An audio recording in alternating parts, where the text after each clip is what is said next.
laki ng Christmas tree dito sa harap ng simbahan. Hello po sa inyong lahat. Ang lamig po. Laban Japan.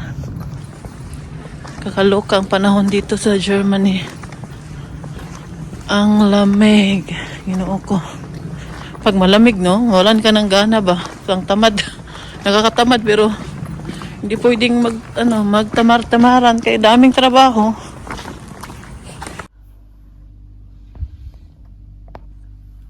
May emergency na naman sa labas. Pero hindi ko alam kung sino sa kapitbahay namin, saang bahay ang nila ba.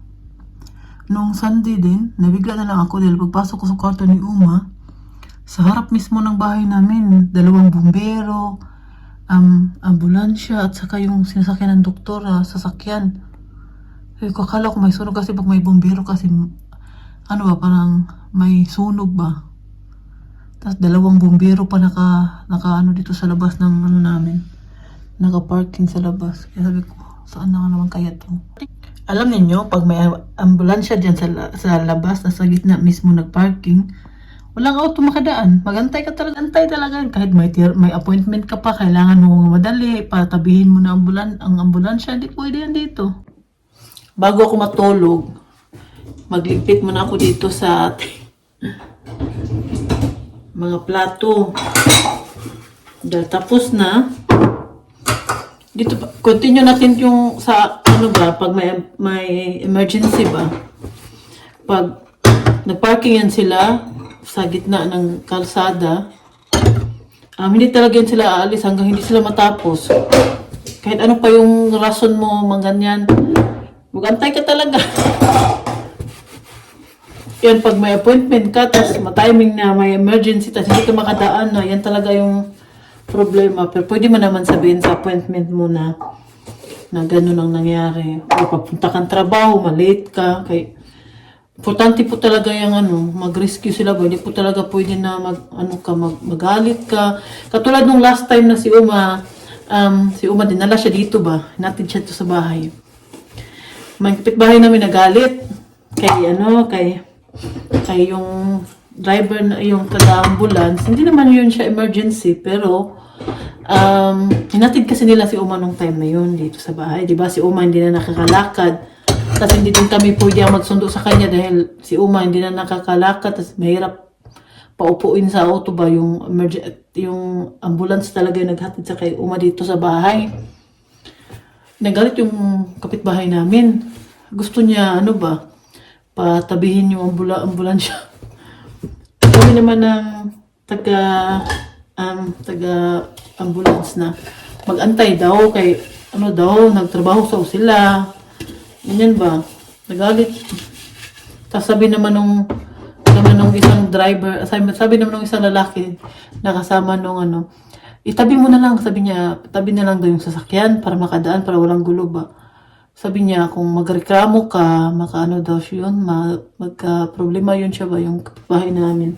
Kasi, nasa trabaho sila, may hinahatid silang pasyente na nakakalakad galing hospital. Tapos hindi naman ganun katagal din sila magantay. Kaya hatid lang naman nila yun si Uma dito sa bahay. Uwi din naman sila agad. Iakyat lang nila dito sa taas, pahiga. Yun, nakatayan sila. Yung kapitbahay namin, dali man. Iwan ko kung kapitbahay man namin yun, basta yun siya, nagreklamo. Tapos, yung isa naman na taga-ambulance, siya ba? Hindi talaga siya, pumalag talaga siya, kahit mali talaga yung Yan. Kaya mali talaga yung kapitbahay namin ba na nagalit ba? Nagreklamo ba na, bakit daw sa gitna? Malaki kasi yung ambulansya dito sa Germany. Daan ba dito sa street namin ng mga hindi na masyadong malaki. Tapos minsan may magparking pa na auto sa gilid-gilid kaya hindi talaga makadaan yung mga ibang auto pag may emergency. Yan yung problema pag makatiming ka na may emergency. Kaya yan talaga yung ayaw ni Martin na late na pupunta sa trabaho or late na pupunta sa appointment kaya hindi mo alam yung mangyari sa daan. Katulad ng ganyan na may mga emergency, hindi ka makadaan sa kalsada ba? Kaya syempre, unahon ba nila, kahit nga sa highway or kahit saan may rescuehan yan sila, Hindi ka, bawal po mag-overtake sa kanila. Pag narinig mo na mayroong ambulance sa likod, may emergency, police, bombero, di talaga pwede na hindi mo sila padaan pa. Sila talaga yung paunahin mo. Hindi mo pwedeng baliwalain kay magka-problema ka, makamulta ka pa, makabayad ka pa. Yan po yung maganda dito sa Germany. Pag once na rescue nila, ganun talaga. Dapat talaga ng mga tao ba. Tapos, pag may aksidente sa daan, tas ikaw nakita mo may aksidente, hindi pwede na umalis ka. Yung ikaw talaga mismo una nakakita sa may aksidente, tas ikaw, ditsola yung drive mo, hindi po yan pwede, magka-problema din yan dito, ka din yan dito, magkakaproblema ka. Dapat pag nakakita ka ng aksidente, tas ikaw yung mismo una nakakita doon, ikaw yung saksi, kailangan mo talaga mag-stop sa pag drive mo, parking mo yung auto mo sa gilid-gilid, tas puntahan mo yun, tulungan mo yun eh. Kaya dito sa Germany, bago ka nakakuha ng driver license, pupunta ka sa may seminar sa first aid ba, doon ka matutunan lahat. Pag may emergency, kailangan mong tumulong, hindi mo pwedeng didmahin lang yun. Hindi pwede. Kasi pag buhay ng tao, kailangan i-rescue or save mo. Tawag ka ng, una mong gawin, titingnan mo muna yung sitwasyon. Kasi nakaranas na ako na nag-seminar na ako ng isang araw niyan eh. Pagdating mo doon sa may aksidente, tingnan mo na naman yung sitwasyon. Tapos kung dalawa kayo, yung isa magtawag ng ambulance. Diba? Dito sa Germany, ganyan talaga grabe talaga yung higpit nila sa mga ganyan dito ba. Hindi mo talaga pwedeng baliwalain. Pero kung may aksidente, tapos meron nang nagtulong doon, meron ng mga tao nakakita, may nagtulong na, hindi mo na kailangan mag-stop. Pwede na diretso yung drive mo. Yun lang kung ikaw una mismo nakakita. Ikaw yung nakita mo yung yung aksidente ba, ikaw yung una nakasaksi doon or ikaw yung nakakita. Yun, mag-stop ka talaga. Tulungan mo yun sila.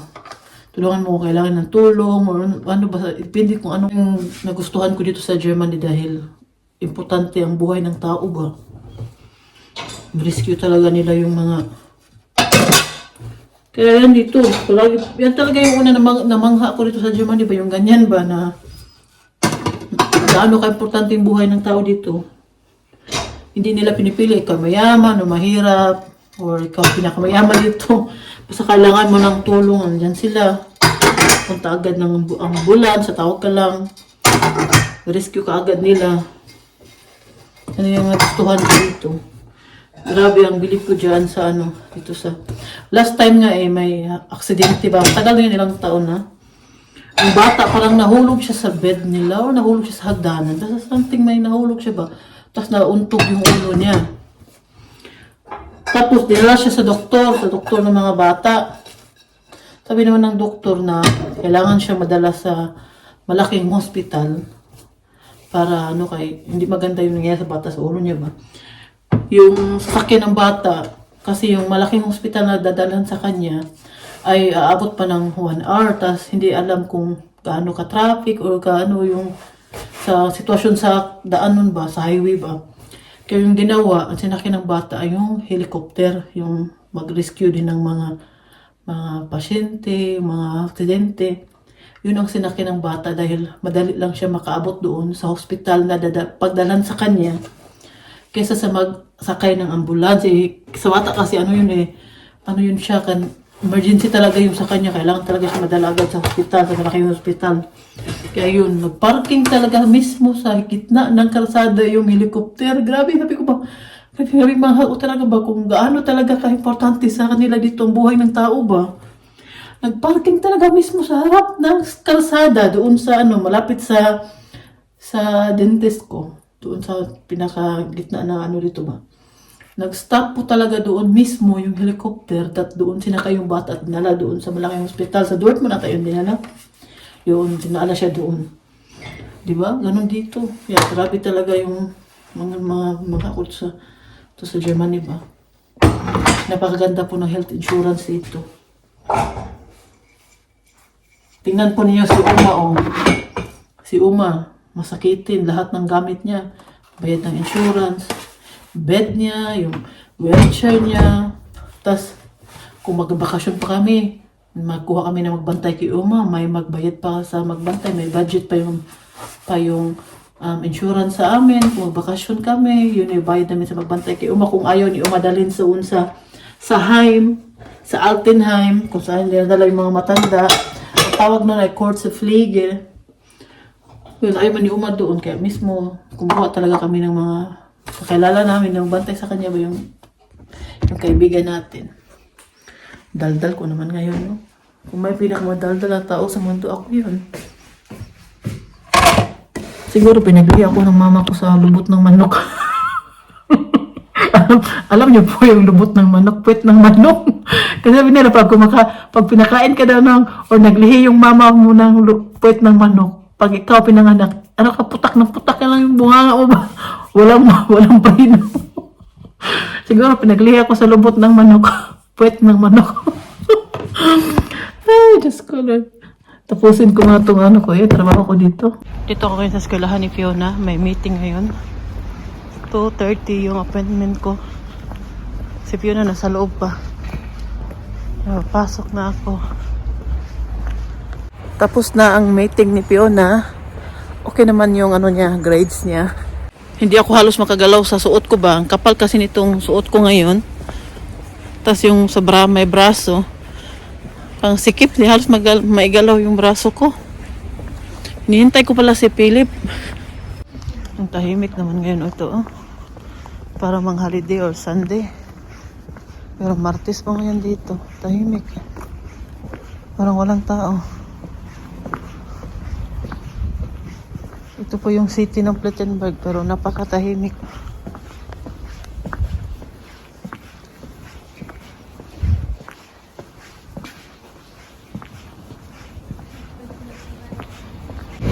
Yan yung anak ko.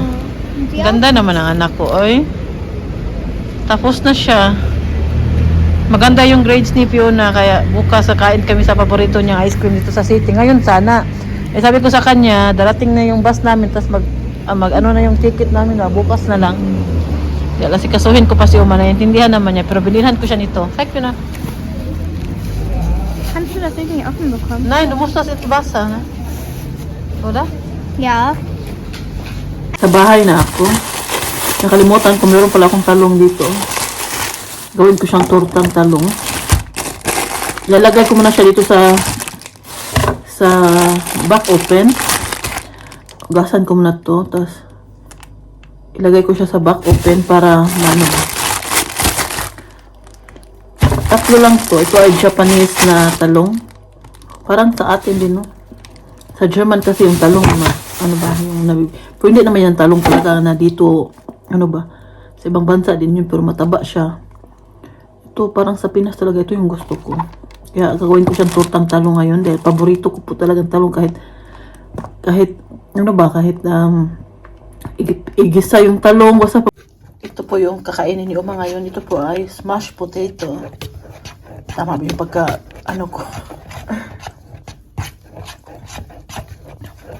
Tama ba yung pagkasabi ko?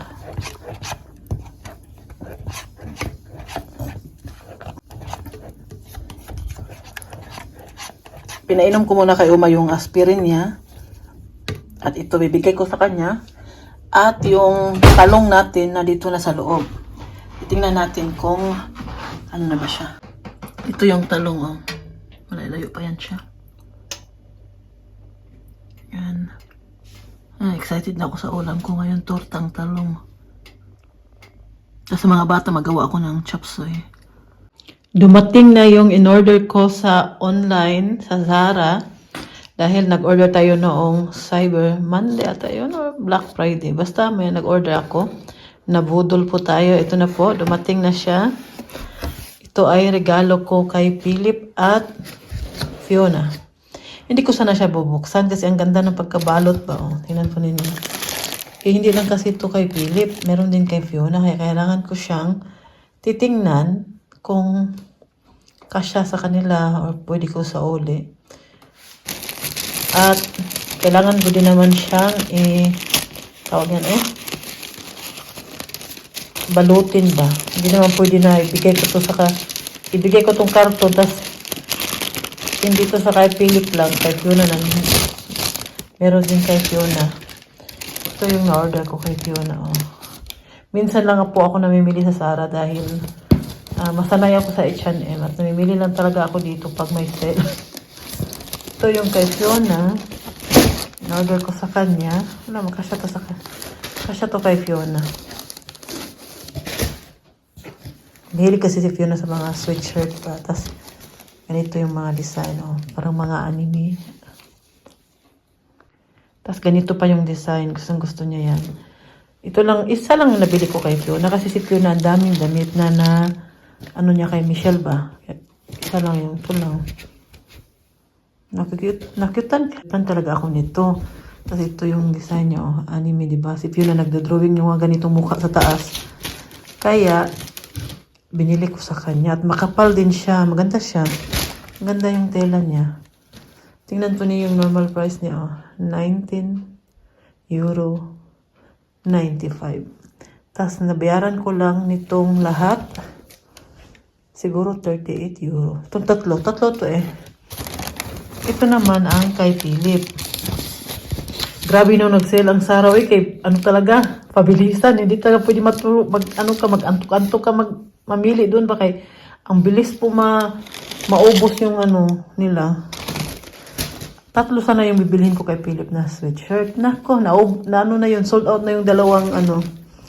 Kaya ito na lang yung nabili ko. At nilakihan ko siya para magkasya pa kay Philip next year.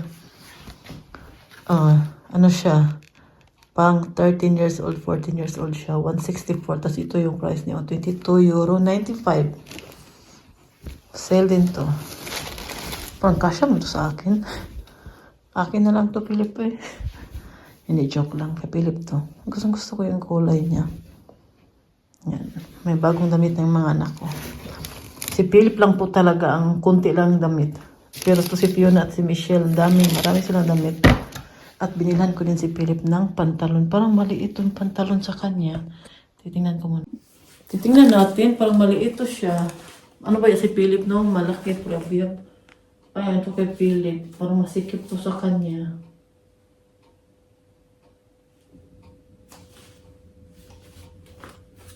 Pero pang ano man siya? Pang 13 to 14 years old man. Si Philip, 12 years old pa man. Si Philip kasi may pagka, ano, no? Parang dito kasya sa kanya. Hindi ko alam kung isasauli ko siya o hindi. Kasi kung ipasukat ko ngayon sa kanya, hindi ko na siya maibigay ngayong Christmas kaya makita na niya. Feel ko lang. Ano siya, maliit siya, madali. Ngayon, bubuksan naman natin tong package ni Uma. Ito ay gamit para kay Uma ba yung lagay sa bed niya. Tinitingnan ko dahil minsan kulang kasi yung padala nila. Ilang beses na nangyari sa amin.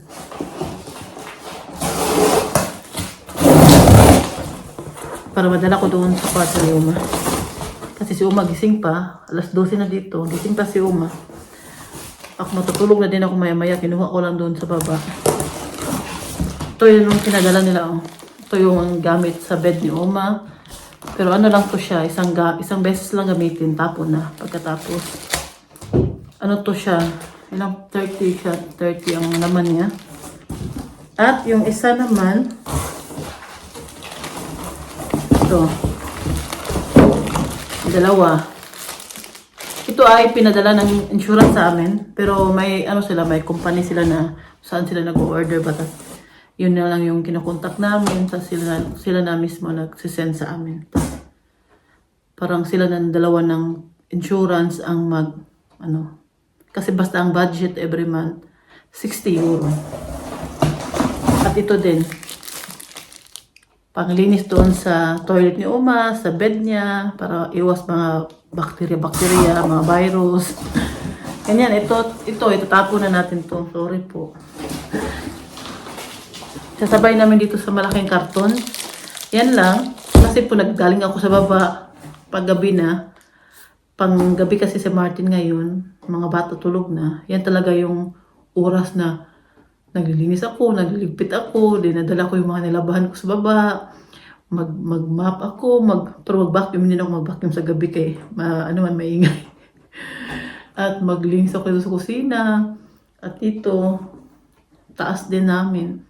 Pero sa kwarto ng mga bata, hindi na ako papasok dahil madisturbo sila. Tulog na kasi sila. Sa ano lang ako magtambay na sa taas namin, sa kusina o sa kwarto namin.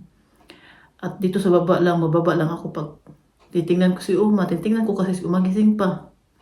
Nagsiga pang mata ni Uma. Sabi ko, Uma, matulog ka na. Sabi niya, hindi pa daw gabi. Umaga pa daw. Yan talaga yung palagi rason niya, maaga pa daw. Sabi ko, matulog ka na, Uma, kaya ano na, late na. Bukas, late ka na naman magising. Yung gamot mo, late na naman ang inom.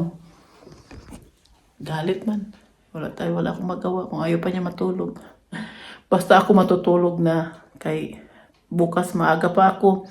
Pagkagising ko bukas, asikasuhin ko yung mga anak ko para sa pagpa-eskwela nila ba. Hatid sila ni Martin. Si Martin magawa din ng breakfast nila. At i-prepare ko lang yung mga gamit ni Fiona, gamit ni Philip. At pagkatapos naman, minsan natutulog ako ulit kasi Uma, hindi pa magising. Ayaw magising ba? Ayaw niya maaga magising. Minsan kasi nagising niya siya maaga, minsan naman hindi. Kanina, kahapon ba yun? Kahapon, maaga siya nagising. Pero kanina, alas 9 nata yun, alas 9:30. Kaya alas 7:30 manihati di Martin yung mga bata. So, pagkatapos niyan, higa ako ulit. Minsan hindi na ako matulog ulit. Kaya minsan yung mata ko, laki na ng eye bags. Kaya ilang oras lang tulog. Pero ngayon, magano na ako. Tinapos ko lang tong mga gamit dito. Dadalhin ko sa kwarto ni Uma at mahiga na din ako. Natulog na. Kaya bukas ulit, mag-asikaso kay Uma, punasan. Yan talaga yung ginagawa ko palagi. At yun lang. Bukas ulit. Bukas ulit yung magkwentuhan. Nakita ko pala to. Yan ang tawag yan? Knaka? Di ko na alam. So, nakita ko siya sa baba. Ang dami din kasi mga diko ni Uma. At kinuha ko doon. Nilagay ko dyan. Oh. Yan, dyan pa yung mga natin. Yun na lang. Babalutin ko tong regalo siguro next week na. Or siguro sa 3rd week na ng December. Tapos ilagay ko dyan sa ating Christmas tree. At next week kasi, mag-start na yung communion ni Fiona. Yung palagi siyang pumunta sa simbahan. Magsimba sila. At next week, dito si Joey at si Oliver, Sabado, magpunta kami ng party, tas Sunday uwi na sila. Tas ngayong Sabado, plano namin ni Martin, bilhin namin yung regalo ni Philip sa Dortmund, pero hindi namin isama yung mga bata. Kaya pag makita nila, hindi na ma-excited ba? Gusto namin yung bilhin namin yung regalo nila, hindi nila makita. Kasi may mga lista yan sila kung ano yung mga wish nila, tas pagpilian lang namin yan. Pag makita kasi nila, para wala, hindi ka na ma-excited pagdating ng Pasko kasi alam mo na ano matanggap mo, di ba? Kaya ayaw namin silang isama. Ganda ni Fiona ay. Sana all namumula ang pisngi. Meron siyang ano ngayon, ah. Masista self-English ka na? Teeth. Nein, meinte doch. And violet. Violet, na. Pasko Pasko na naman. Pasko na talaga dito sa city, oh. Ayan pa. Ayan pa, oh. Sirado man. Papasok sana kami sa loob. Kakain si Fiona. Uwi na lang kami. Uwi na lang kami ni Fiona. Sobrang lamig.